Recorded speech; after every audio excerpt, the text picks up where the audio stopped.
And in the dream, I saw a pile of debris that was covering the width of the road. And I was not able to cross the road. And I saw a hand descend from above and reach into this big pile of debris. And he pulled out a ragged shirt with the inscription, "Satisfy Soul." And God began to educate me, enlighten me, and open my eyes, to realize that I spent my life designing a box, living in that box, through my language, through my ego, through my religion, through my culture, through my politics, through all the lessons that helped give me a sense of identity. I realized that God was helping me understand that to satisfy soul is to let go of all those boxes. Because all of us, we have all these boxes that were given to us by our parents, boxes that were handed down for generations. And we use these boxes as a clear identity reference. But we are so much more than the boxes. And that's where Satisfy Soul comes in, because the soul has no box. The soul is not stuck in any box. So to satisfy soul actually means expansion, to go beyond your boxes, to extend your tent. The soul is what connects you to God and to other people around you.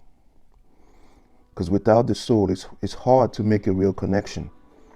The connection you make through politics, through religion, through your culture, through your ego, your pride, through your language, through your experiences, those connections are not as deep as when you're talking to somebody soul to soul, or when you're connecting with God. Jesus was telling us that it's important that you do not lose your soul, because your soul is very sacred. It is the reason why Christ said, "What does it profit a man to gain the whole world and lose his soul?" You see, the world is usually referred to as money. But what Christ is talking about there is not money. Because the world we live in is made up of what? Different cultures, religion, politics, ego, pride, fears, insecurity, and so on. So what will it benefit you to gain the accolades of your culture, gain the accolades of your politics, gain the accolades of your religion, gain the accolades of your ego, and you still lose your soul?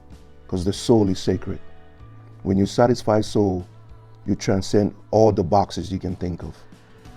And that is why Jesus Christ said what he said. What does it profit a man to gain the world and lose his soul?